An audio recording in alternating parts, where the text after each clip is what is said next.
Hari ini kita akan belajar dari Kisah Rasul pasal 27. Kita akan coba menemukan bagaimana hubungan kita dengan Tuhan dan Tuhan dengan kita.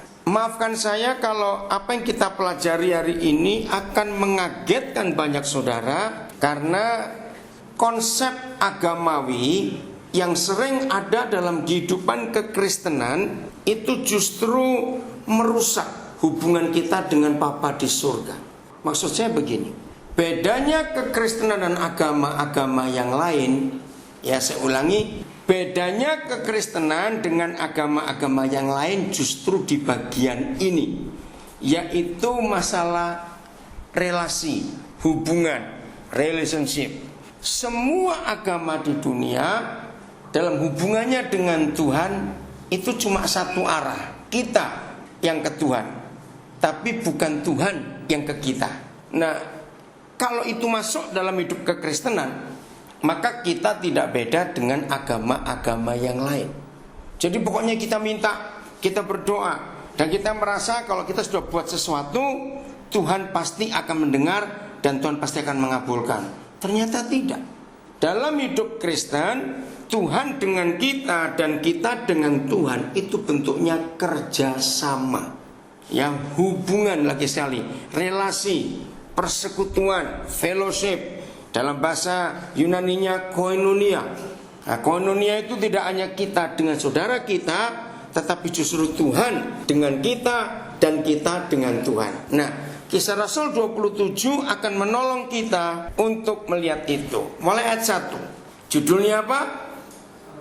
Paulus berlayar ke Roma. Ini bukan tur ya saudara, bukan tur ke Roma. Tapi dia sebagai tahanan. Setelah diputuskan bahwa kami akan berlayar ke Italia. Wah, mendengar kata Italia, wah Prada, cari apa gitu ya. Bukan. Maka Paulus dan beberapa orang tahanan lain. Jadi ini sebagai narapidana, ya. Maka itu beda. Saya ulangi. Maka Paulus dan beberapa orang tahanan lain diserahkan kepada seorang perwira yang bernama Julius dari pasukan Kaisar. Jadi dulu nggak ada pesawat, naik kapal. Berarti di atas kapal itu ada dua pimpinan. Satu jelas nakoda, satu jelas Julius. Ini jenderal. Karena Paulus itu narapidana politik, jadi bukan kriminal biasa, maka penanganannya harus khusus. Kok saudara baca sebelum kisah sebelumnya, kan Paulus mau diadili di Yerusalem. Dia menolak. Aku warga negara Rom, jadi yang berhak mengadili aku harus Roma, dan itu Kaisar. Begitu mereka tahu pengadilan di Yerusalem, ternyata Paulus warga negara Rom, ya harus ke Roma, tidak bisa tidak. Maka itu harus disertai seorang perwira. Jadi ada dua pimpinan, satu nakoda, mimpin kapal, dan satu jenderal ini. Kami naik ke sebuah kapal dari Adramitium yang akan berangkat ke pelabuhan-pelabuhan di sepanjang pantai Asia. Lalu kami bertolak. Aristarchus, seorang Makedonia dari Tesalonika, menyertai kami. Nah, ternyata nggak cukup hanya jenderal Julius. Ada seorang bangsawan. Aristarchus ini bangsawan, harus menyertai juga. Berarti betul-betul ini tahanan penting, dikawal begitu ketat. Pada keesokan harinya kami singgah di Sidon. Nama-nama ini ada di peta, dan kota-kota ini ada sampai hari ini, saudara. Dan itu luar biasa. Julius memperlakukan Paulus dengan ramah dan memperbolehkannya mengunjungi sahabat-sahabatnya supaya mereka melengkapkan keperluannya. Jadi Julius jenderal ini tahu bahwa Paulus ini warga negara Roma, jadi nggak boleh diperlakukan seperti tahanan-tahanan yang lain, walaupun tetap harus diawasi sebagai tahanan politik. Maka itu di sepanjang perjalanan Paulus diizinkan singgah ke gereja-gereja untuk memperlengkapkan. Jadi ini luar biasa, saudara, sebagai tahanan harusnya nggak dapat fasilitas itu. Tapi karena Paulus orang Roma, warga negara Rom, maka Julius mengizinkan jemaat-jemaat yang dia kunjungi di sepanjang pelabuhan yang mereka lewati boleh memberikan sesuatu buat Paulus. Lanjut. Oleh karena angin sakal kami berlayar, angin yang kencang sekali. Kami berlayar dari situ menyusur pantai Siprus. Masih ada pulau Siprus ini juga sampai hari ini. Dan setelah mengarungi laut di depan Kilikia dan Pamfilia, sampailah kami di Mira di daerah Likia. Di situ perwira kami menemukan sebuah kapal dari Alexandria, ya Mesir, sampai sekarang masih nama Alexandria, yang hendak berlayar ke Italia. Ia memindahkan kami ke kapal itu. Dianggap kapal ini lebih baik, lebih besar. Selama beberapa hari berlayar, kami hampir-hampir tidak maju. Dan dengan susah payah kami mendekati Knidus. Karena angin tetap tidak baik, kami menyusur pantai Kreta, melewati Tanjung Salmone. Kalau saudara belum pernah naik kapal, nggak bisa membayangkan mengapa harus menyusuri pantai. Ayo, siapa yang pernah naik kapal? Kenapa kalau berlayar harus mengambil keputusan menyusuri pantai? Ayo, siapa yang pernah naik kapal? Harus tahu. Ya. Ayo, kenapa harus menyusuri pantai? Fenly, kenapa baru masuk? Fen di depan sini. Dari mana kamu? Ayo, cepat. Nggak bisa sini. Ke depan, Fen. Jangan Arjo, duduk aja, Arjo. Biar depan sini. Atau situ. Makasih. Ayo, siapa yang pernah naik kapal? Kenapa? Oke, daripada lama-lama. Saudara, angin badai itu akan berkurang kalau dekat pantai. Jadi agak teduh. Jadi mereka menyusuri pantai, ya, lewat Tanjung Salmone. Sesudah kami dengan susah payah melewati tanjung itu, sampailah kami di sebuah tempat bernama Pelabuhan Indah dekat kota Laesa. Sementara itu sudah banyak waktu yang hilang. Waktu puasa sudah lampau dan sudah berbahaya untuk melanjutkan perjalanan. Sebab itu Paulus, di sini mulai kelihatan kerjasama Tuhan dengan anak Tuhan. Perhatikan ini ya. Sebab itu, kata ini penting. Sebab itu Paulus memperingatkan mereka. Ayo kita lihat. Sebutkan kepada saya berarti apa fungsi Paulus? Ada kata memperingatkan. Udah, saya lanjutkan. Ini penting sekali. Ingat, tadi saya yakinkan saudara, ada berapa pemimpin di kapal itu? Dua. Nakoda dengan Jenderal Julius. Lalu disertai seorang bangsawan namanya Aristarchus. Tiba-tiba ada tulisan ini. Sebab itu Paulus memperingatkan mereka. Stop dulu. Berikan saya sebuah kata. Apa fungsi Paulus saat itu ketika dia memperingatkan? Ini penting, saudara. Misi, visi, bukan. Kata memperingatkan berarti dia jadi apa? Nah, ini yang kita mau cari. Aneh. Saya ulangi lagi, pelajaran kita mau pelajari hari ini adalah bagaimana hubungan kita dengan Tuhan dan hubungan Tuhan dengan kita. Karena kalau agama itu putus, kita Tuhan. Asal kewajiban kita sebagai orang beragama, ya sudah. Saya masih ingat waktu nenek saya belum percaya Tuhan Yesus. Dia orang yang sangat taat, Icapgo, pasti orang tahu itu ya. Selalu taat. Dan saya sejak kecil ikut mempersiapkan meja sembahyang, menyiapkan ini. Kalau nenek saya selalu ingat sejidnya siapa yang mati bulan berapa. Wah, sudahlah itu. Tanggal 9 setelah tahun baru, itu pasti sembahyang Tuhan Allah, pakai meja tinggi sekali. Nah, saya masih ingat waktu masih kecil itu. Nah, saudara, bagi orang-orang beragama, asal sudah buat sesuatu yang diminta oleh Tuhannya, mereka merasa sudah cukup. Ngerti gak maksudnya? Maka itu kenapa banyak orang Kristen milih kebaktian pagi. Tahu gak maksudnya? Maksudnya begini, asal aku sudah setor muka ke Tuhan, setelah itu aku jalan-jalan aman. Nah, itu orang beragama. Kenapa kamu ngantuk? Dan capek sekali kerja hari ini kamu, Tom. Kok bisa cukur bareng Awi? Kapan cukurnya? Ya kamu tanya. Oke ya. Nah, maaf ya saya berkata itu. Nah, saudara, orang beragama itu hubungannya putus dengan Tuhan asal sudah melakukan sesuatu. Ya. Hal yang paling lucu kalau saya ikut nenek saya ke Kelenteng waktu itu, waktu Pak Kue. Taunya ada kodok-kodok gitu. Dilihat ada apa? Saya pikir ngapain ini orang-orang itu. Nah, saudara, orang beragama tidak perlu ada hubungan apa-apa dengan Tuhannya. Asal cukup sudah memberi sesuatu, dia rasa aman. Nah akhirnya banyak orang Kristen, maafkan saya, kalau nggak sempat ke gereja, mudah-mudahan di sini nggak ada, di tempat lain, titip persembahan saya ya. Ada nggak pernah dititipi persembahan? Saya bingung, kenapa kamu titip persembahan? Nah itu merasa sudah aman memberi persembahan itu. Saudara, nah itu konsep agama, sehingga nggak perlu ada hubungan. Maka itu kita akan belajar dari peristiwa Paulus ini sangat luar biasa. Tiba-tiba dia bisa berkata, memperingatkan mereka. Lalu kemana para pemimpin di atas kapal itu? Katanya, saya lanjutkan, saudara-saudara, aku lihat bahwa pelayaran kita akan mendatangkan kesukaran-kesukaran dan kerugian besar, bukan saja bagi muatan dan kapal, tetapi juga bagi nyawa kita. Pelan-pelan. Saudara, tanggal 4 Mei yang lalu, itu hari Senin, saya mimpin seorang yang bebas dari Nusa Kambangan.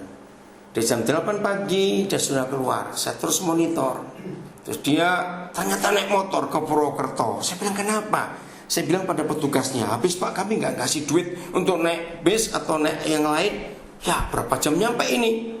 Ini tahanan bebas karena Cilacap tidak ada pengadilan tingginya, harus lapor semuanya. Ya udah sampai Cilacap. Sampai Purwokerto urusan tangan. Jadi saya itu biasa ngurusin orang-orang bebas atau orang pindah penjara itu biasa. Nah saya mau tanya kepada saudara dengan ini, kalau saudara perwira yang namanya Julius, ada narapidana usul kayak begini, saudara mikir apa? Ngerti nggak usulnya apa tadi? Sudah, jangan berlayar jauh-jauh, ini bahaya. Ayo kalau saudara polisi yang ngawal narapidana ini, saudara mikir apa? Apa? Ya ini akal-akalan ini pasti. Betul nggak? Akal-akalan ini. Nah ini masalahnya. Tapi poin ini akan terulang di kisah berikutnya. Dan ini luar biasa. Saya ulangi lagi ya. Paulus, saudara-saudara, aku lihat bahwa pelayaran kita akan mendatangkan kesukaran-kesukaran dan kerugian besar, bukan saja bagi muatan dan kapal, tapi juga bagi nyawa kita. Tetapi, nah ini wajar, tetapi perwira itu lebih percaya kepada jurumudi dan nakoda. Wajar bukan? Paulus tahu apa? Narapidana lagi, nasihati perwira. Nggak usah dianggap sudah. Oke? Lebih percaya perwira dan jurumudi dan nakoda daripada percaya kepada perkataan Paulus. Kita akan simpan tulisan perkataan Paulus. Karena pelabuhan itu tidak baik untuk tinggal di situ selama musim dingin. Ya saudara, orang-orang kapal itu tahu, ya pelabuhan yang model bagaimana itu aman kalau ada badai atau tidak. Ya model teluknya seperti apa, dangkal atau dalamnya seperti apa, mereka harus tahu. Nah Paulus sudah menasihatkan itu. Saya lanjutkan. Karena pelabuhan itu tidak baik untuk tinggal di situ selama musim dingin, maka kebanyakan dari mereka lebih setuju untuk berlayar terus dan mencoba mencapai kota Phoenix untuk tinggal di situ selama musim dingin. Kota Phoenix adalah sebuah pelabuhan pulau Kreta yang terbuka ke arah barat daya dan ke arah barat laut. Nah logika mereka ini pasti aman. Tapi ingat, Paulus sudah mengatakan. Nah ini yang kita perlu cari. Dengan dasar apa dan pengetahuan apa Paulus menasihati mereka untuk tidak berlayar terus. Ini luar biasa saudara. Padahal Paulus bukan orang kapal. Ayat 13. Pada waktu itu angin sepoi-sepoi bertiup dari selatan. Nah ini dia. Ini tipuan alam. Kalau ada angin sepoi-sepoi berarti aman bukan?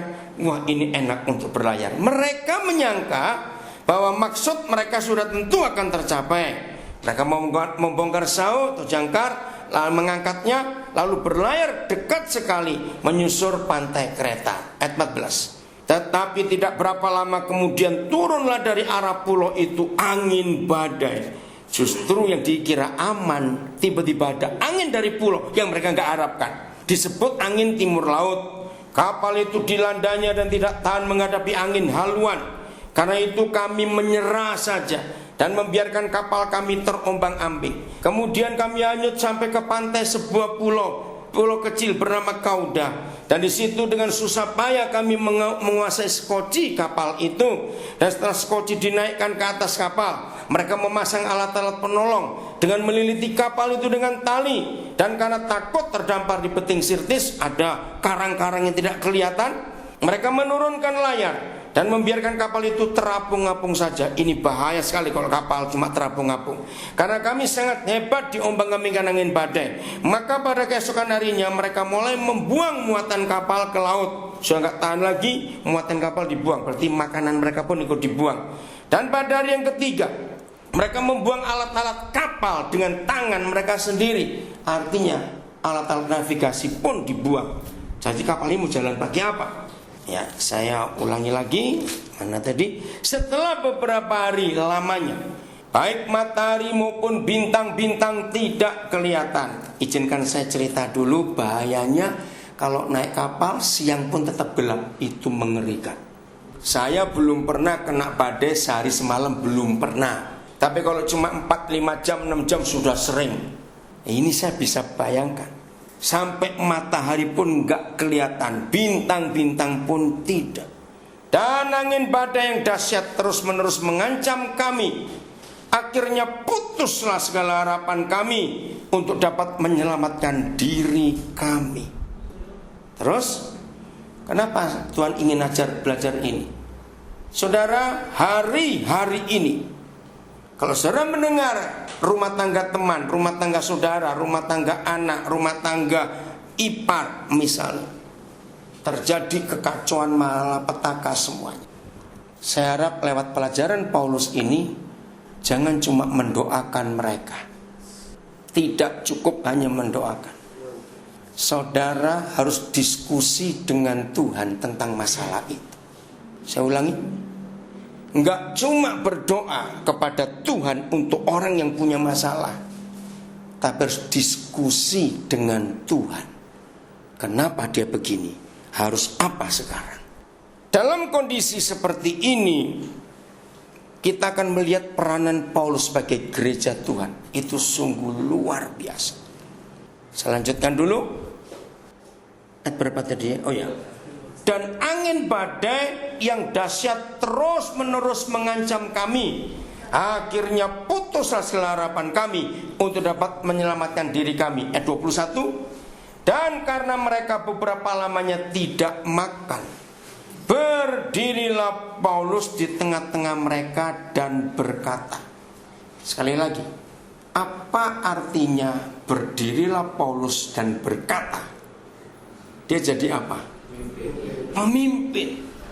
Nah, perkataan ini yang kita mau pelajari. Saudara-saudara, jika sekiranya nasihatku dituruti, supaya kita jangan berlayar dari kereta, kita pasti terpelihara dari kesukaran dan kerugian ini.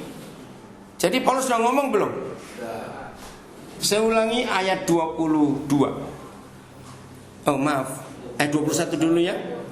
Dan mereka beberapa lamanya tidak makan. Berdirilah Paulus di tengah-tengah mereka dan berkata, saudara-saudara, jika sekiranya nasihatku dituruti supaya kita jangan berlayar dari kereta, kita pasti terpelihara dari kesukaran dan kerugian ini. Jadi siapa jadi pemimpin sekarang? Paulus. Saya akan memberikan 2 kesaksian yang belum lama terjadi. Yang pertama, tanggal 19 April, itu hari Minggu. Setelah saya pelayanan pagi di Denpasar, maka saya siang, pesawat jam 1:30 saya terbang ke Malang. Ada pesawat yang langsung, itu pakai ATR Wings menuju ke Malang. Saya sore ada pelayanan. Ketika saya check in, karena saya hafal, kami kalau di Papua naikannya pesawat ATR itu, yang jet tapi yang baling-baling. Saya dapat kursi nomor 20. Nah, saya tahu ini kursinya teknisi. Saya tanya pada bagian check-in, Bu, kok saya dikasih kursi teknisi? Pak, jangan rame-rame, pesawatnya penuh. Nah, terus teknisinya ikut enggak? Saya tanya dong. Kalau enggak ikut, tinggal lucu juga. Oh, ikut Pak. Oh ya sudah. Saya begitu, saya naik, pintu ditutup, lalu teknisi duduk sebelah saya. Saya A, dia B. Begitu dia duduk, Roh Kudus bicara sesuatu di hati saya tentang masalah hidupnya. Namanya Alif, dia Muslim. Akhirnya Tuhan buka pembicaraan untuk saya masuk tentang Injil kepada dia. Saya bicara tentang istri. Nah, kaget dia. Terus udah enggak apa-apa, kita diskusi. Nah, saudara, ternyata dia punya masalah dua. Satu, dia selalu dicurigai oleh istrinya. Dua, dia itu sudah 3 kali tes untuk upgrade teknisi, selalu gagal. Nah, dua hal itu akhirnya saya jadi bahan diskusi. Sambil saya berdoa, Tuhan beri saya hikmat supaya dia yakin. Nah, itu tanggal 19, nah tesnya dia lagi tanggal 27. Nah, itu cara yang saya pakai. Ya, dimanapun kita sebagai anak-anak Tuhan, sebagai gereja, bertemu orang yang punya masalah, jangan cuma didoakan, tapi ayo kita diskusi dengan Tuhan untuk mencari jawaban atas masalah orang itu. Ingat, tidak ada orang di dunia yang pernah berkata, akulah jalan. Siapa dia? Yesus. Nah, kata jalan itu adalah kehidupan. Saudara, orang hidup itu perlu jalan. Maka itu kalau orang gak ketemu jalan, namanya jalan buntu. Dan itu masalah. Jalan itu cuma Tuhan Yesus, gak ada yang lain. Ya sudah. Akhirnya saudara, seminggu itu saya bimbing dia. Tanggal 27 pagi dia berangkat dari Denpasar jam 5. Waktu Denpasar ke Cengkareng, karena tesnya di Cengkareng. Dia SMS saya. Akhirnya saya telepon, dia minta saya doakan. Dia tahu saya pendeta. Saya doakan dalam nama Tuhan Yesus. Begitu kurang 1 jam mau tes, dia SMS saya lagi. Saya telepon lagi. Saya doakan, jangan takut. Kan masalahmu sudah selesai. Dosamu sudah diampuni. Dari jam 9 pagi, jam 4 sore saya bilang, pokoknya begitu selesai tes, kamu SMS Bapak lagi, Bapak ingin tahu hasilnya. Jam 4 sore, dia SMS saya, lulus dia saudara. Wah, senangnya luar biasa. Dia betul-betul merasa, ini pertama kali Pak saya tes itu ada yang dampingi. Dengarkan kata itu, ada yang mendampingi. Walaupun saya nggak langsung. Tapi Pak belum selesai, besok interview. Saya bilang pada dia, dalam pengalaman saya, kalau tertulisnya lulus, itu dengan praktek, langsung ditunjukkan mesin apa, itu interview cuma proforma melengkapi saja. Tapi Pak, biasanya ini sulit. Oke, Bapak tetap dampingi kamu doa. Saudara, besok dia tes, lulus. Wah, dia senangnya luar biasa. 29, dia masuk kerja lagi. Jadi masalahnya adalah dia diganggu oleh istrinya. Karena apa? Dia nggak pernah serahkan duitnya kepada istrinya, gajian. Saya curiga terus istrinya itu. Sederhana sekali. Jadi itu saya tolong dia. Ya otomatis istrimu telepon kamu terus, nanyain terus, uang dipakai untuk apa. Nah, begitu saya turun, besok dia cerita, saya sudah serahkan gaji saya untuk bulan depan itu, dia senang sekali. Nah itu dia. Maka itu kamu jadi tenang.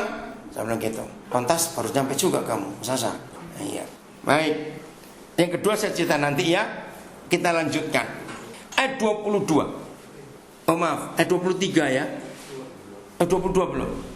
Tetapi sekarang, saudara, hanya Alkitab. Saya ulangi lagi, hanya Alkitab. Satu-satunya buku yang ada 2 kata yang tidak dimiliki oleh kitab suci agama apa saja dan buku apa saja. Tolong mulai hari ini saudara perhatikan 2 kata ini yang tidak dimiliki oleh buku, yang nggak pernah ditulis oleh buku apa saja dan kitab suci apa saja dalam arti present tense. 1 kata hari ini. Kedua kata sekarang. Ini luar biasa. Coba kita renungkan. Kalau ada firman kata waktunya hari ini dan sekarang, berarti kitab suci firman Tuhan berlakunya kapan? Setiap hari, up to date. Buku-buku lain tulisannya pada masa itu, suatu saat nanti. Tidak ada kata hari ini, tidak ada kata sekarang. Ini luar biasa, saudara. Ini kekuatan. Doa Bapa kami, tensesnya kapan? Hari ini. Pernahkah saudara mikir begini? Kan doanya gini selanjutnya. Berikanlah kepada kami makanan kami yang secukupnya sampai setahun. Kan enak. Lu pernah mikir gitu enggak? Lu ini serius, saya mikir gitu, saudara. Ayo. Artinya apa? Doanya setahun sekali. Setahun kok. Tapi di situ kita melihat kehadiran Papa kita itu present tense. Firman ini present tense. Tapi yang aneh, dalam tanda kutip bagus, semua janji Papa kita itu pasti past perfect tense. Sudah. Baca semua ayat tentang janji kesembuhan, pertolongan, semuanya itu sudah, dan sudah. Jadi sebagai orang-orang percaya, anak-anak Papa di surga, tidak ada hal-hal yang bisa menakutkan kita, apalagi mengkhawatirkan kita. Saya belum pernah menghitung, tapi saya percaya kepada banyak hamba Tuhan pernah menghitung. Setiap kali Papa hadir, entah langsung atau lewat malaikat, catat aja, setiap kali, itu dari kitab Kejadian sampai Wahyu, kalimat pertama yang diucapkan selalu jangan takut. Mana ingat? Yang paling besar waktu para malaikat mengunjungi gembala-gembala, memberitakan Yesus lahir, jangan takut sebab pada hari. Nah, ada yang pernah menghitung, kata jangan takut itu jumlahnya 365 kali. Berarti cukup satu hari untuk setahun ada. Jangan takut, jangan takut. Luar biasa bukan? Nah, ini kata sekarang. Jadi kalau saudara baca firman yang ada kata pada hari ini, orang baca 50 tahun yang lalu bunyinya apa? Kalau kita baca 10 tahun lagi, pada hari ini. Berarti firman itu up to date. Maka itu jangan pernah takut. Ini luar biasa. Siapa ngikuti berita anaknya Pangeran William ya? Kedua William yang kedua lahir, saya kaget. Biaya kamarnya satu hari 127 juta. Itu sudah diskon 15% katanya. Hawi, mahal sekali. Oh, semahal itu. Ya, oke. Kenapa? Hubungannya apa? Ini penting sekali.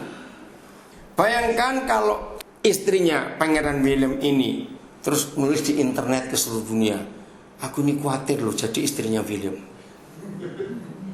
Dunia kan ngomong apa? Ayo, dunia kan ngomong apa? Kurang ajar kamu. Kamu menghina nenekmu. Ya toh, Ratu Elizabeth, kamu menghina suamimu. Kristen yang masih suka khawatir itu menghina Tuhan habis-habisan. Loh, betul tidak? Kristen yang suka khawatir itu menghina Tuhan habis-habisan. Tapi mengapa masih ada orang Kristen khawatir? Karena gak kenal siapa papanya. Betul tidak? Kalau ada waktu nanti saya akan sampaikan ke situ. Saya lanjutkan dulu. Ini yang harus jadi bagian kita. Karena tiap hari kita pasti ketemu orang susah. Tadi saya naik taksi dari Jelambar. Gara-gara Awi itu saya dipaksa ke Jelambar. Enggak kok. Rahasia biar rahasia. Ya udah. Nah, ternyata istri saya terlambat jemput. Nah, padahal tadi anak saya harus di sini. Gara-gara kamu tuh papa lari ke sini, ternyata kamu pergi makan. Awas. Habis dia bilang, "Pastor sudah di gereja ini." Akhirnya saya harus pacaran dengan satpam. Dia bilang begitu tadi. Mana satpam jadi kok nggak ada di sebelah? Oh, satpam di gang situ. Kan saya kasihan. Dia pun nggak ada orang di sini katanya. Dia terlalu rajin datangnya duluan. Waktu itu saya naik taksi. Sopirnya namanya Ahmad. Punya anak 3. Ya, supaya saudara tahu, sampai hari ini saya tuh nggak pernah pengen beli mobil, nggak pernah mau. Ya, maka itu yang mata mobilan bertobat. Tahu kata mobilan? Mata mobilan tahu nggak artinya? Wah, seneng ganti mobil terus. Ingat, bagaimanapun mewahnya mobil yang kita punya, mobil terakhir yang kita naiki pasti ambulan. Catat itu baik-baik. Masa mati naik becak? Oke, ya tuh jadi nggak usah mata mobilan. Jadi itu sebab saya nggak pernah pengen beli mobil, saudara. Saya naik taksi, naik angkot supaya saya bisa cerita tentang kehidupan. Pak Ahmad ini, dia bilang, "Aduh Pak, saya sudah nyampe." Ya sudah, saya catat nomor teleponnya. Itu kebiasaan saya kan follow up. Anaknya 3, yang nomor 2 ada masalah. Ya udah, nanti Pak saya akan telepon. Saudara, kalau kita ketemu orang yang punya masalah, punya persoalan, jangan bilang, wah sama Pak kalau gitu Pak. Jangan begitu. Mau jadi apa itu orang nanti? Gawat betul. Di mana ada gereja, di situ harus ada jawaban. Itu Yesaya pasal 2 ayat 2 sampai 4. Nanti baca sendiri di rumah. Yesaya pasal 2 ayat 2 sampai 4. Gereja harus memberi jawaban untuk orang-orang di sekitarnya. Nah, Paulus melakukan ini. Tetapi sekarang juga dalam kesukaran ini aku menasehatkan kamu.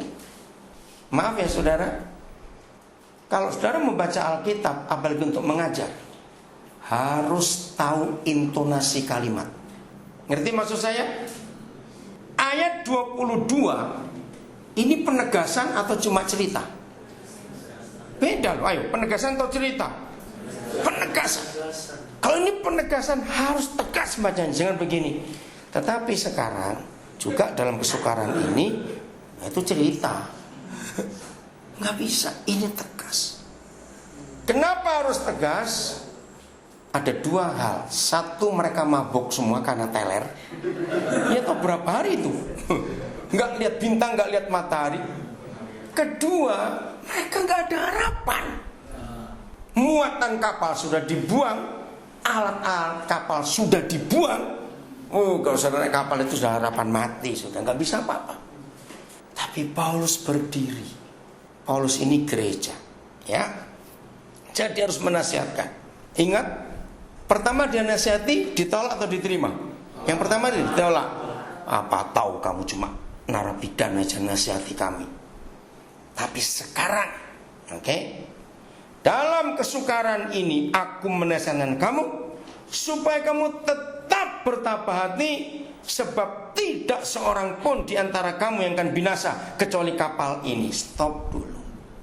Jujur, kalau kita Julius, kalau kita nakoda, kalau kita Aristarkus di kapal itu mendengar nasihat narapidana ini, terima atau tidak? Jawab cepat, terima atau tidak? Kenapa? Sok pinter lu, itu jawabannya. Sok pinter lu, gitu. Tapi nggak ada yang berani ngomong lagi kecuali Paulus. Ini masalahnya. Ayo, berarti kalau kita di atas kapal itu, kita milih yang mana? Ikut KO atau percaya yang satu ngomong ini? Ayo, cuma ada satu di antara 2. Atau tenggelam, sudah milih yang mana? Nggak bisa apa-apa kok. Ngerti? Saudara, percayalah, dalam keadaan kalut dan putus asa, kalau ada orang yang berani berkata tegas, walaupun masih tanda tanya, ikut saja. Sudah habis mau kemana lagi? Lu betul nggak? Mau kemana lagi? Ini luar biasa. Nah, masalahnya, apa jaminan Paulus ngomong seperti itu?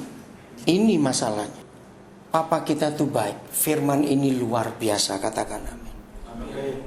Saya tidak tahu sudah berapa ratus keadaan yang sangat panik, sangat berbahaya, sangat parah yang saya hadapi. Tapi saya bersyukur Kisah Rasul 27 memotivasi saya. 26 November 2004, persis sebulan sebelum gempa Aceh dan tsunami, kota kami Nabire digoncang gempa 7,1. Saudara, sampai hampir 2 minggu seluruh penduduk Nabire tidak ada yang berani tinggal dalam rumah. Semua di pinggir jalan pakai tenda. Saya dengan istri saya tidur di mobil selama 12 hari karena tenda penuh. Bupati, pejabat semua tidur di jalan. Itu gempa itu 1 hari itu puluhan kali selama 11 hari. Tetangga kami orang Kristen, ya karena kami tidur di luar, begitu sudah kami semua harus bangun. Saya dari sisi keluar dari mobil karena takut. Itu gempa pertama itu sudah saya lihat itu tanah kayak kain di gelombang gitu, begitu ngeri. Berdiri nggak bisa, semua harus duduk, saudara. Dan hari itu kami mau mengubur satu tim kami yang sakit karena malaria. Peti yang dibuat rusak karena kejatuhan rumah yang kami tempat itu. Akhirnya dia dikubur, dan itu 2 orang yang cuma dibungkus kain sudah minta maaf dan gimana sudah keadaan parah kayak begitu. Saudara, Tetangga kami anak Tuhan. Minggu pertama dia masih baik, tiap kali goyang, Tuhan tolong, Tuhan tolong. Ya kami dengar tetangga sebelah saja. Saya lupa hari keberapa goyang, saya sudah capek bilang, babi, anjing, diam kau. Dia maki-maki. Jadi kalau saya goyang dikit, itu jadi hiburan kami. Dia maki-maki.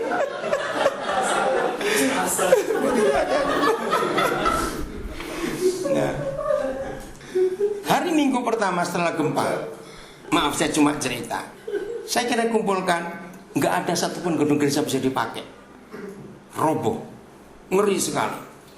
Akhirnya semua tetangga saya bilang, ayo kita ibadah. Di mana? Ya sudah, halaman siapa yang kosong? Karena nggak berani. Maaf, kami mandi harus di luar karena takut kalau goyang, ngeri sekali. Itu almari kami, kulkas kami itu terhambur. Kami nggak bisa untuk masuk ambil, itu nggak bisa karena berapa menit goyang. Kami takut rumah itu roboh. Wih, ngeri sekali pokoknya itu sekarang. Maaf, kalau kami ke WC itu pintu nggak boleh ditutup. Takut tiba-tiba muka goyang, kami harus lari keluar. Pokoknya ngeri. Setelah 11 hari itu betul semua orang di kota itu nggak bisa tenang sama sekali. Ratusan rumah roboh, ratusan rumah terbakar, termasuk 7 rumah kami di sana terbakar. Karena jam siang kami masak semua pakai minyak tanah, nggak ada gas di sana. Begitu goyang, kompor masih menyala, orang kan lari semua. Terbakar ya rumah-rumah, ratusan rumah terbakar hari itu. Nah, saya mau cerita ini. Akhirnya hari itu Minggu, saya bilang pada semua tetangga, ayo kita kebaktian. Hari itu, jadi 26 itu hari Jumat kalau tidak salah. Terus minggunya, dari kebaktian itu jadi gereja sampai hari ini. Padahal gak sengaja. Luar biasa bukan Tuhan? Nah, jadi maaf, saya ambil pengalaman ini. Ketika semua orang takut saya berdiri, ayo kumpul. Bagaimanapun kita tetap harus cari Tuhan. Akhirnya jadi gereja sampai hari ini. Maka itu gereja itu kalau ulang tahun pasti ingat pas gempa. Sudah pasti tahu sudah. Karena itu sejarah. Dan mereka menyebut saya yang memulai gereja itu. Oke, saya lanjutkan. Jadi dalam kondisi separah apapun, ketika orang-orang sedang mencari nasihat, mencari tuntunan, berdirilah dengan pertolongan Tuhan. Tapi ini modalnya. Ingin tahu modal Paulus? Ayat yang ke-23. Ini penting. Karena kapan? Ayo. Tadi malam seorang malaikat dari Tuhan, yaitu dari Tuhan yang aku sembah sebagai miliknya, berdiri di sisiku. Dan ia berkata, jangan takut Paulus. Stop. Tadi malam. Kalau saudara baca sepintas, Paulus tidur atau tidak? Ayo, tidur atau tidak? Cepat. Ayo, tidur tidak? Cepat jawab yang mana? Kok tahu? Kapal goyang? Bukan, salah. Kalau tidur ditulis bermimpilah Paulus. Dia nggak tidur, dia bersekutu dengan Tuhannya. Dia diskusi. Terus mau apa? Kami ini mau apa sekarang Tuhan? Jangan takut Paulus. Engkau harus menghadap Kaisar. Dan sesungguhnya oleh karunia Tuhan, maka semua orang yang ada bersama-sama dengan engkau di kapal ini akan apa? Selamat. Jangan cuma selamat, yang penting kalimat berikut. Nah, saudara, kita akan lihat di ayat 35. Berapa jumlah mereka? Kok 35? Oh, 37. Jumlah kami semua yang di kapal itu berapa? 276 jiwa. Siapa masih ingat peristiwa Sodom Gomora? Waktu Lot bersama keluarganya nggak sempat sampai ke gunung yang Tuhan tunjuk untuk lari. Masih ingat? Kalau nggak ingat baca di rumah nanti. Maka itu jangan banyak-banyak nonton sinetron, nggak ngerti Alkitab nanti. Baca Alkitab. Oke, terus Lot bilang, Tuhan, kami gak akan sanggup kalau lari sampai ke gunung itu. Kami akan kejar bahaya. Ada kampung kecil di depan, namanya Soar. Boleh gak kami lari ke situ? Malaikat diskusi dengan Tuhan, jawabnya boleh. Lalu ditulis begini, maka Soar tidak kena dihukum. Berarti tadinya dihukum tidak? Dihukum. Hanya ada 4 orang setengah benar. Kenapa saya berkata setengah? Masih ingat hidup Lot? Rohani enggak dia? Rohana mereka itu, bukan cuma rohani. Nah, hanya 4 orang yang setengah benar saja, satu kota kecil diselamatkan. Ayo kita pakai istilah ekonomi. Saudara masih ingat kata kuota? Nah, saya itu cari dari dulu kejadian 19 itu hanya ada berapa orang benar bisa menyelamatkan berapa orang benar. Nah, ternyata kalau kita pakai ayat ini, satu orang mampu menyelamatkan 275. Ini angkanya. Maka saya coba hitung-hitung, berarti menurut Soar 4 kali 275, 1000 sekian orang. Jadi dimanapun kita berada, kalau Tuhan hadir di hidup kita, bicara apa saja, maka keselamatan berlaku di situ. Ini yang kita harus tahu. Jadi modal Paulus bukan sok-sokan dia asal ngomong, tidak. Karena tadi malam yang aku sembah datang kepadaku dan berbicara ini. Lanjut ya. 25. Sebab itu tabahkanlah hatimu, saudara-saudara, karena aku percaya kepada Tuhan. Ini dia firman harus kita pegang, bahwa semuanya, ayo terusan, pasti terjadi sama seperti dinyatakan kepadaku. Saya minta masing-masing jawab dengan jujur tapi dalam hati, supaya tidak ketahuan kalau dosa di mulut ini. Maksudnya begini, beranikah saudara menyatakan kalau Tuhan ngomong sesuatu dan kita sampaikan pada orang, dan itu pasti terjadi dalam hati. Sebelum saudara, apalagi yang menyebut diri hamba-hamba Tuhan, belum berani tegas menyatakan kehendak Tuhan dalam kehidupan, berarti kita nggak layak disebut hamba Tuhan. Kata pasti. Saudara masih ingat di Yohanes 10 ayat 28, Yesus berkata, barang siapa percaya kepadaku pasti tidak akan binasa untuk selama-lamanya. Ternyata hanya Alkitab yang ada kata pasti. Saya buktikan. Di sini ada agen asuransi terkenal di dunia 150 tahun umurnya. Ada perusahaan farmasi, ada perusahaan penerbangan, ada perusahaan apa saja. Adakah perusahaan-perusahaan di dunia yang sehebat apa dalam iklannya berkata pasti? Coba jawab. Ada tidak? Pertamina? Enggak. Lain itu. Saudara, tidak ada perusahaan apapun yang berani berkata pasti. Begini, apabila Anda makan obat dari kami, perusahaan ini pasti sembuh. Enggak pernah dituntut betul dia. Perusahaan penerbangan, apabila Anda terbang dengan kami pasti selamat. Enggak ada. Betul? Enggak ada. Tapi hanya Alkitab plus pasti. Termasuk ayat ini, pasti semuanya selamat, walaupun cuma kapal ini. Saya lanjutkan lagi ya. Namun kita harus mendamparkan kapal ini di salah satu pulau. Maaf, saya lupa satuan. Saudara, 70 tahun Indonesia merdeka, Agustus kan 70 tahun. Baru ada satu pejabat yang selalu berkata, aku tunduk pada konstitusi, aku tunduk pada sumpah jabatanku. Belum pernah ada. Nah, saya belajar antara Ahok dengan Paulus ini. Ingat waktu Ahok disidang dengan DPRD, kalau sudah ngikuti itu, wah pasti kalah ini orang, pasti kalah. Tapi luar biasa hari-hari ini. Catat, Ahok adalah pejabat pertama di Indonesia yang menggunakan hukum pengecekan terbalik. Itu luar biasa. Enggak ada pejabat yang berani untuk melihat kebalikannya. Dari mana asal usul duitmu? Baru dia. Wah, hebat sekali. Saudara, kenapa Ahok begitu berani? Karena dia tahu kepada siapa dia tunduk. Enggak cuma kepada Tuhan loh. Dia tunduk pada konstitusi, pada hukum dan undang-undang negara ini. Ternyata siapapun yang tunduk pada hukum dan undang-undang, maka hukum itu akan membela dia. Renungkan, ini penting sekali. Kita lihat di dunia ini ada 3 hukum. 1 hukum Tuhan, 2 hukum alam, 3 hukum manusia. Ayo kita jawab jujur. Manusia lebih tunduk pada hukum alam atau hukum Tuhan? Ayo, enggak usah ragu-ragu. Manusia lebih tunduk pada hukum alam atau hukum Tuhan? Hukum alam.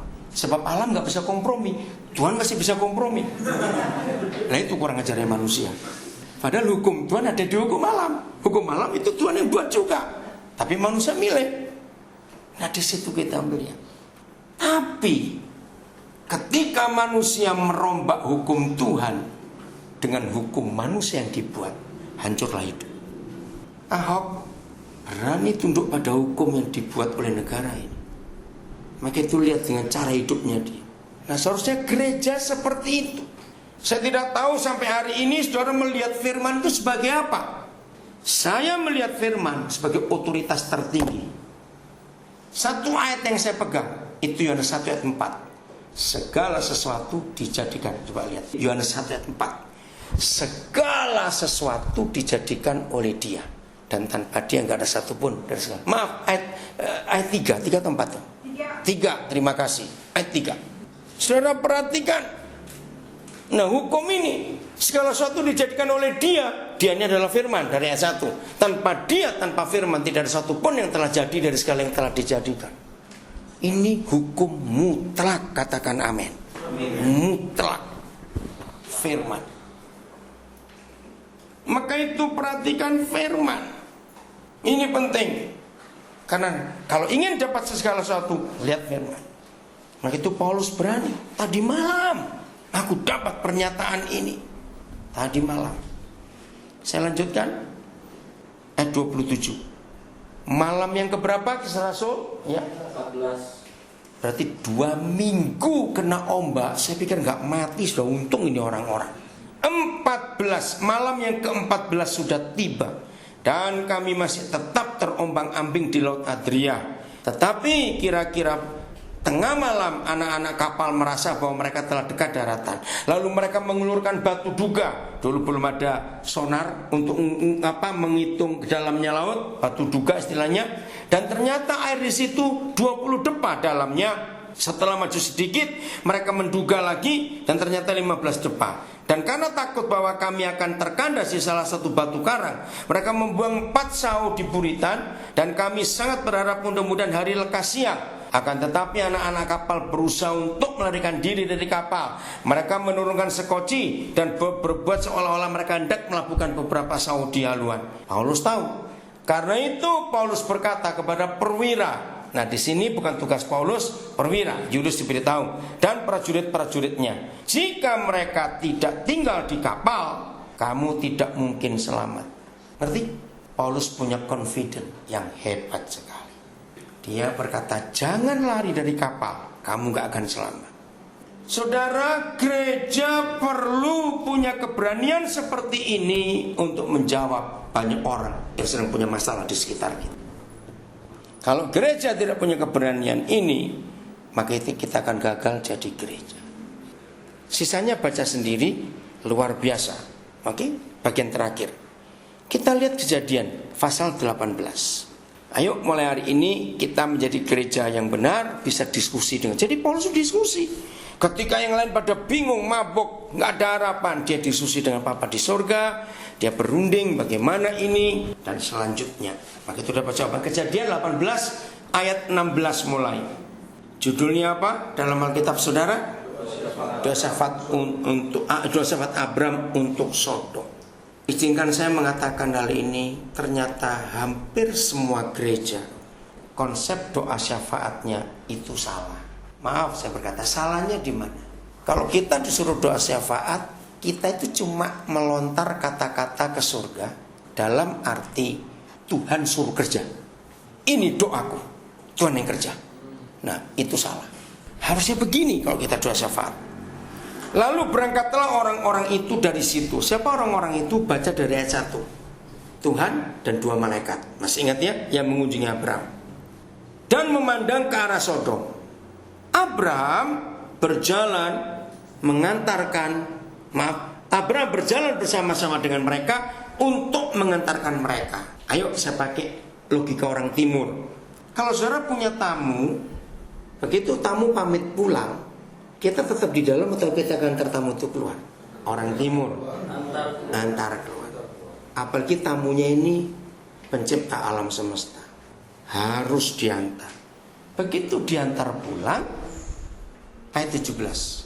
Saya nggak tahu cunggunya bilang apa, tapi dalam terjemahan lain berkata Tuhan berhenti sejenak karena mikir. Berpikirlah Yahweh. Ayo, kalau tamu sudah keluar terus berpikir, kan berhenti bukan? Nah, Abraham juga bingung. Ayo, kita mikir apa? Kalau tamunya sudah pulang terus berhenti, mikir apa kita? Ada yang ketinggalan. Dan memang ada yang ketinggalan, tapi bukan barang. Ini yang ketinggalan dari Bapa kita di surga. Ayo, kalau berpikirlah Tuhan, itu ngomongnya bersuara atau tidak? Enggak. Maka itu kok membaca ayat ini harus tenang juga. Apakah aku akan menyembunyikan kepada Abraham apa yang aku lakukan ini? Bukankah sesungguhnya Abraham akan menjadi bangsa yang besar serta berkuasa, dan oleh dia segala bangsa di atas muka bumi terus. Saya nggak usah baca. Tapi intinya, ketika kita membaca sampai ayat yang ke-18, muncul pikiran apa di pikiran kita tentang Tuhan yang sedang ngomong sendiri. Masa aku diam-diam aja? Apa yang aku akan buat untuk Sodom, masa aku sembunyikan kepada sahabatku ini? Apa pikiran Tuhan?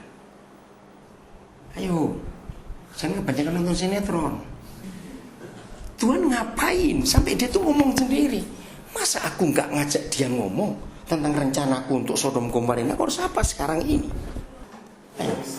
Apa? Boys. Betul sekali. Tepuk tangan buat Awi. Boys, saudara, betul. Tuhan merasa bersalah, nggak enak hati. Di gereja ini ada sekolah bahasa Mandarin. Kamu belajar ya. Saudara, gereja yang benar adalah gereja yang bisa membuat Tuhan merasa boys, merasa bersalah, nggak enak hati. Ini yang saya. Saudara, nggak main-main. Paulus walaupun narapidana, Tuhan bicara pada dia. Mau diapakan ya orang-orang?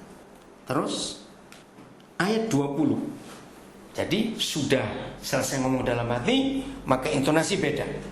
Sesudah itu berfirmanlah Yahweh, sesungguhnya Abraham banyak keluh kesah orang tentang Sodom dan Gomora, dan sesungguhnya sangat berat dosanya. Baiklah aku turun untuk melihat apakah benar-benar mereka telah berkelakuan seperti keluh kesah orang yang telah sampai kepadaku atau tidak. Aku hendak mengetahuinya. Lihat cara syafaatnya Abraham. Harusnya kita seperti ini. Lalu berpalinglah orang-orang itu dari situ. Jadi apa yang ketinggalan dari Tuhan? Dia belum sempat berunding dengan Abraham.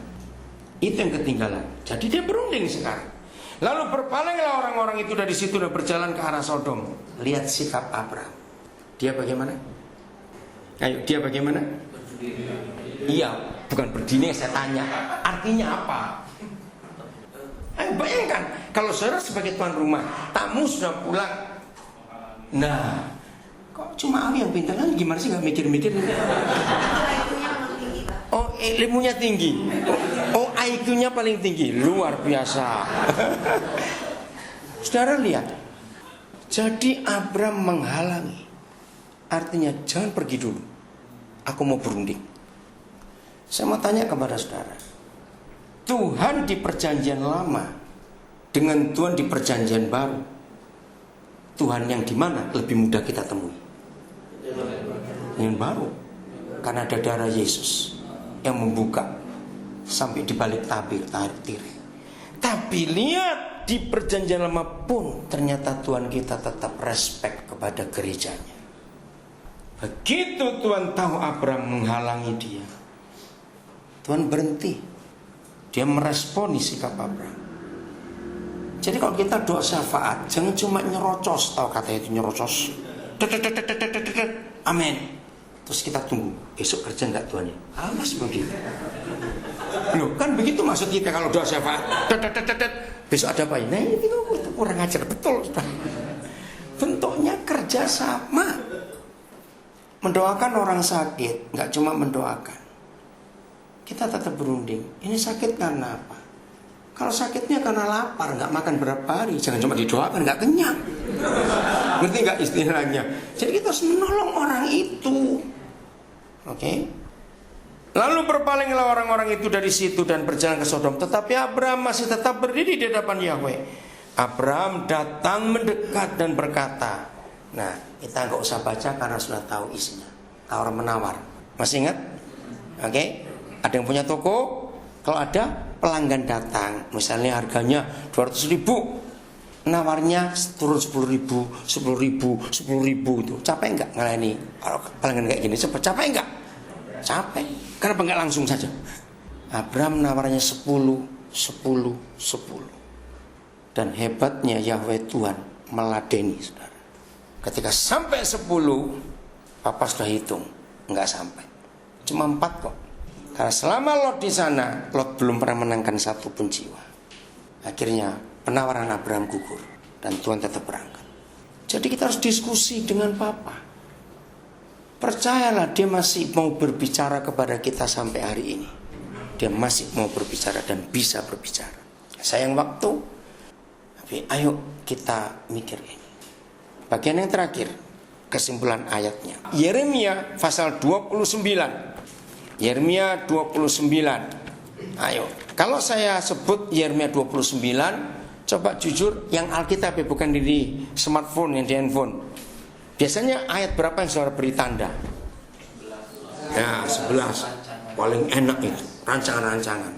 Tapi kita lupa. Ya, 11 dulu. Oke. Yeremia 29 ayat 11. Sebab aku ini mengetahui rancangan apa yang ada padamu mengenai kamu. Oke, saya nggak usah baca. Bagus. Tapi kita lupa untuk mengetahui rancangan-rancangan Papa di surga harus ada persyaratannya.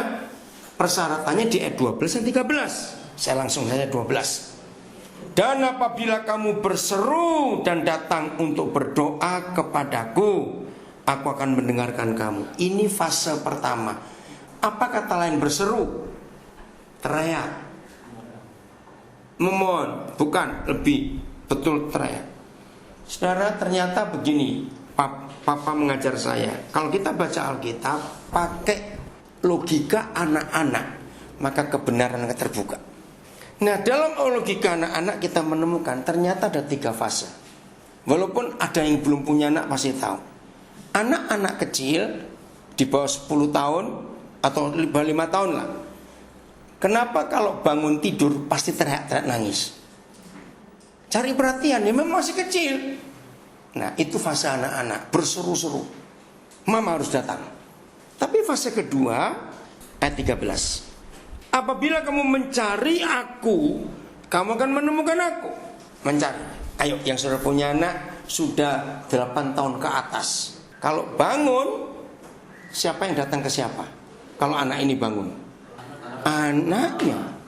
Enggak mungkin mamanya akan datang terus dia. Di sini anak cari.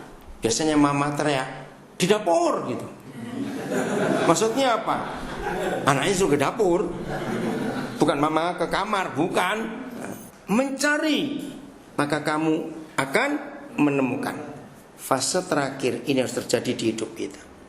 Apabila kamu menanyakan aku. Apa kata lain menanyakan? Ada yang bawa cungwen sensing? Apa itu? Berseru, mencari. Beda nggak cungwennya? Ya, mandarinya. Ayo, apa kata lain menanyakan? Santi bawa ya. Ayo ganti. Apa kata lain menanyakan? Kata lain menanyakan. Mencari tahu, bukan, hampir betul. Ada kata lain. Ini yang dari tadi saya ngomong itu. Diskusi. Ya betul nggak? Menanyakan. Ayo.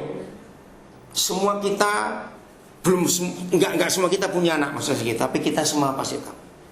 Apa perasaan kita sebagai papa mama? Kalau anak sudah 20 tahun enggak pernah diskusi dengan kita sebagai orang tua. Taunya minta saja. Capek enggak punya anak kayak begitu? Walaupun papanya konglomerat, enggak akan dikasih. Kamu sudah gede. Ya kalau tadi gambar, gambar tadi. Ngerti maksudnya? Kapan kita menanyakan? Ini diskusi. Ternyata ada beda? Enggak. Mencari. Sampai menemukan aku saja. Yang apabila kamu menanyakan itu tidak ada di sini. Oh, di situ. Oke. Dari 3 ini, fase ini, 1 berseru, 2 mencari, 3 menanyakan. Ternyata hanya yang ketiga ada syarat, yang 2 tidak. Syaratnya apa yang ketiga? Dengan segenap hati. Anak kecil jangan dituntut untuk segenap hati. Yang nuntut ini goblok. Loh, betul tidak? Anak kecil belum bisa segenap hati. Kalau sudah dewasa, saudara, ini yang papa tunggu dari kita. Mulai diskusi dengan papa dengan segenap hati, serius.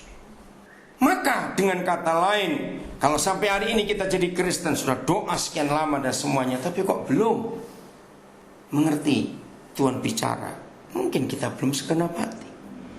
Apabila engkau menanyakan aku dengan segenap hati, aku akan memberi kamu menemukan aku. Demikianlah firman Yahweh. Dan aku akan memulihkan keadaanmu seterusnya. Baca sendiri nanti. Siap? Mulai hari ini diskusi dengan papa. Ini betul-betul ayat terakhir. Satu ini, percaya. Keluaran 25 ayat 22. Ya, Keluaran 25 ayat 22. Ini penting sekali untuk kita tahu. Keluaran 25 ayat 22. Jadi mulai hari ini kalau doa saudara, papa ingin bicara kepada kita. Gini saya ilustrasikan ya, banyak kali kita doa, oh Tuhan tolong Tuhan gini, Tuhan udah mana, amin. Begitu Tuhan ngomong kita sudah lari. Kemana ini anak hilang sudah. Harusnya tunggu dulu dengan papa mau bicara. Oke, lihat. Dan di sanalah aku akan bertemu dengan engkau. Dan dari atas tutup pendamaian itu, dari antara kedua kerub yang di atas tabut hukum itu, aku akan berbicara dengan engkau tentang berapa? Segala sesuatu yang akan kuperintahkan kepadamu untuk disampaikan kepada orang Israel. Enggak harus Israel. Biasakan mulai hari ini, saudara menangani orang masalah, mendoakan orang bermasalah atau apa saja. Jangan cuma melontar kata-kata ke udara, Tuhan yang suruh kerja. Jangan. Kita, contoh kecil ya, saya perhatikan orang Kristen kalau doa makan, saya paling gak suka doanya begini. Kenapa hanya waktu makan ingat orang susah, orang miskin? Betul gak? Kan kebanyakan begitu. Salah. Doanya harusnya begini. Bapa, kalau engkau kenyangkan kami hari ini dengan makanan ini, ketemukan kami dengan orang-orang lapar, kami akan kenyangkan mereka. Sebab kalau saudara berdoa, Tuhan berkati fakir miskin, janda, anak yatim, berarti saudara anggap surga punya delivery. Tahu kata delivery? Order pizza atau apa? Tuh ngawur aja itu doa saudara. Jadi harus kita yang memberkati mereka. Tadi siang saya makan dengan Tony, kembarannya Tommy, karena saya ketemu dia. Nah, dia ngajak saya makan di Eaton di Greenfield. Pulang keluar saya beli makanan. Dia tanya, untuk siapa Pak? Tukang parkir. Saya bilang begitu. Loh, apa dia pesan? Enggak, saya bilang. Nah, dia bingung. Itu kebiasaan saya. Kalau saya makan, habis makan, saya pasti beli sesuatu. Tukang parkir nomor 1 saya kasih. Ternyata yang parkir sudah ganti. Loh, kok sudah lain? Kok cepat sekali? Saya tanya, mana tadi yang udah tuh pulang gantian? Ya udah, ya untungnya dia yang enggak berdiskusi. Habis yang sudah pulang, saya tanjur beli. Perhatikan. 2 kata, sampaikan segala sesuatu yang kuperintahkan kepadamu. Jadi kita dapat order dari surga untuk menyampaikan tentang apa jawaban masalah itu. Nah, keluarkan 2 kata penting dari ayat ini. Kata pertama, bertemu. Temunya? Kata kedua, berbicara. Jadi papa kita itu kalau kita berdoa, dia pasti bertemu kita. Nah, kalau dia bertemu nggak cuma senyum-senyum terus balik ke surga lagi, itu pengangguran namanya. Maaf. Jadi kalau dia bertemu kita, dia pasti berbicara. Lagi sekali, ini perjanjian lama, tapi ternyata papa lebih mudah ditemui. Padahal hukumnya jelas sulit. Jadi percaya mulai hari ini kalau kita berdoa, nggak cuma kita yang nyerocos, Tuhan pun ingin bicara pada kita. Tapi janji kalau nanti malam Tuhan masuk ke kamar saudara jangan terus lari takut. Awas. Ngerti maksudnya? Nantikan Papa kita hadir untuk bicara kepada kita dalam banyak hal. Oke? Percaya firman ini bisa terjadi di hidup kita? Amin. Banyak orang yang perlu jawaban, perlu pertolongan. Kita nggak cuma berdoa, tapi kita akan jadi jawaban buat mereka untuk masalah apa saja. Orang-orang akan datang kepada Yesus lewat kita. Tuhan memberkati kita semuanya.